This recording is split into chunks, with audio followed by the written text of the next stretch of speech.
What's up guys, MrGimms back again for another GimmsRant, and this week there's not a lot going on. Obviously we got the dev update last week and we're pretty excited about it. There's a lot of new changes coming into DBD that, you know, are cool, and some of them are a little bit, you know, survivor-sided.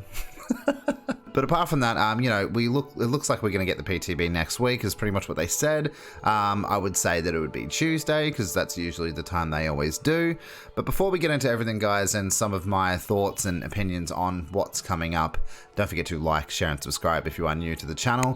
54% of you aren't subscribed, and you are frequent viewers. Come on, man, hit that button. It's easy. And also, consider joining our Discord, the Gimmicks Nation. All the links are down in the description below. But anyway, guys, coming up is the dev update where we're getting clown changes, which I'm still confused about. I don't understand why we have a power that's helping the survivors. It's really weird how the entity would do that. You know, so I'm a little bit further testing required with the clown. And then we got changes with Undying, which is a flat out nerf. And it is, again, I'm reading a lot ever since these changes have happened. I'm reading online a lot, you know, killer survivor bias, what's real, what isn't. It is really hard to deny that there is a bias when it comes to DBD. It is really hard to deny that they do go straight for the throat of killers most of the time. Most of the time. And you know, we've been waiting on changes for Survivor Side for a long time now. I mean, we just got the Mori nerf out of nowhere, Shadow Mori nerf. When I say Shadow, I mean it just came out of nowhere. There was no discussion about it. It was just, this is what we're doing with it. Followed up but with no key changes, and still no key changes. Some people say it's going to be dropped in this update. I don't think so.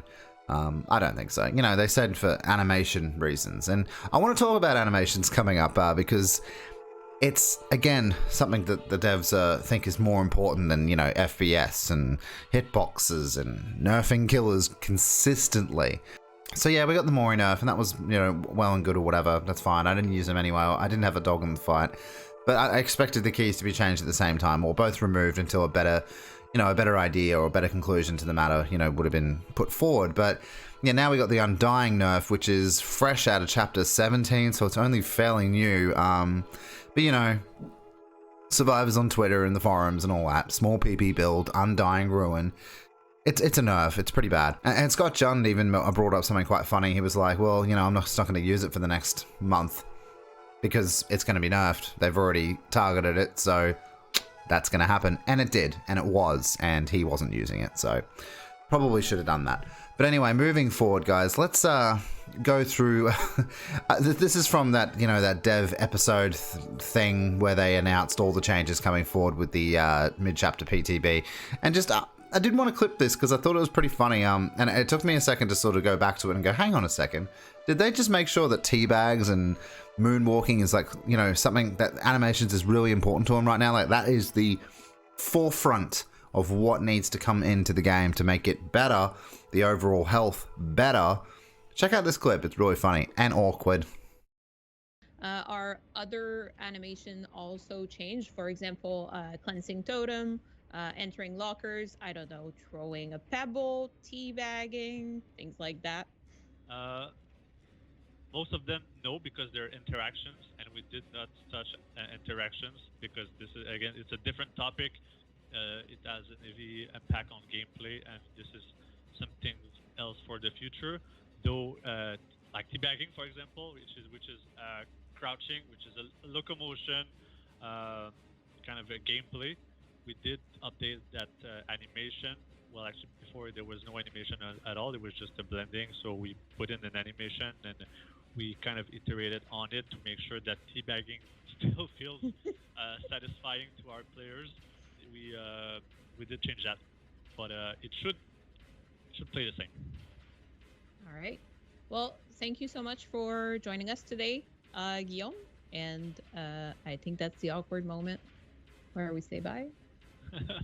Please don't keep that. But anyway, moving forward as well, I was on Polyester stream the other morning, and he did share something that was extremely cool, and nobody else I can tell has really noticed it. And I wanted to share it with you guys. By the way, Polyester, great guy. Go check him out. Really lovely person. Great streamer. Check it out. This is DBD's HUD to come with the the mid-chapter changes. And yeah, you know, it looks, you know, I didn't really read too much into it, you know what I mean? Like, I was just like, oh yeah, it looks cool, it looks clean, it looks concise, I like it, I think it's going to be good. But have a look at Project Resistance. It's look at this. The similarities are uncanny. Special abilities are at the bottom right. The timer, or what's left to get the game objective, is in the middle of the top. And then the top left is the character models and their statuses. Very interesting stuff. Oh yeah, and bottom left is items. Very, very interesting stuff. So Paulie shared that with me on the stream. And very cool stuff. Is there something going on with Resident Evil and Dead by Daylight? Is there a partnership? I know Terrico did a video on what he thinks is coming into the game as well, and I don't know if he mentioned this exactly, I can't remember, but yeah, a lot of people are thinking something's cooking up in the DBD Resistance, Resident Evil Resistance world. I don't know a lot about Resident Evil, I can't say I know a lot. I played the first game when they're in the mansion. That's about all I remember, so that was back a long time ago as well.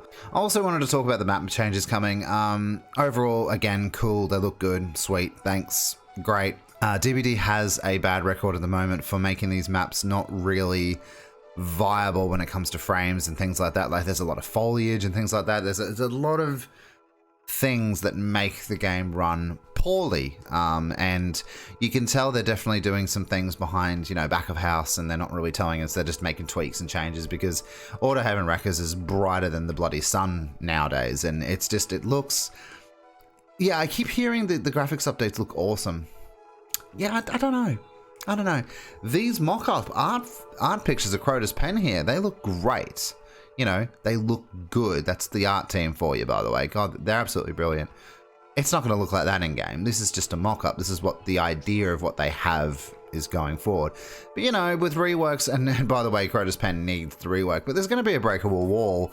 The only thing I can say to that is cool. You're able to break it now, and the God loop won't be able to, you know, continue being used from ridiculous, sweaty Survivor Friend squads. But there's still going to be a breakable wall. It doesn't, yeah, it's just, I'm overall not hyped about these, you know, I'm not going to lie. And then Jigsaw's level, the game's being changed, and I really like the game, but it has aged poorly. It does look like shit now. It just looks gross, and it's boring. It's a little bit boring, just the way it's structured out. But I'm looking forward to it, I guess. Breakable walls are going to be added to it, I guess, and hopefully the game works well. Obviously, I'm just cautious because, yeah, the back of house, the back of house stuff, the FPS and all that still isn't being addressed. You know, we're pushing forward with these changes and things like that, and although some of it's cool and exciting, we really need to fix game quality. So, keeping faith that hopefully the next update does something in that sort of regards, because it really needs it. This game's going to die in 2021 if it doesn't fix its basic mechanics, basic problems. Yeah. I've said it 1,000 times. It's all good adding new content, but there's only so much people will come back for that and buy into it. You know what I mean? But anyway, guys, that's all I have to say about DBD today. I look forward to the PTB overall because it's new content, and this game has grown extremely stale ever since the twins entered the battlefield. But yeah, I hope you guys enjoyed the video. I hope you guys will join me for tomorrow on stream at a new time, once only. 2 p.m. till 6:30 p.m. tomorrow to cover the PTB, but then we are back to nights because of the coronavirus, obviously. Yay! Alright guys, so I hope to see you tomorrow and join me for the PTB. Don't forget to like, share and subscribe if you want to stay up to date with the channel and get notified of when I do stream. I stream 5 days a week, Monday to Friday. Anyway guys, thanks so much for watching. I'll see you in the PTB tomorrow. Have a good one.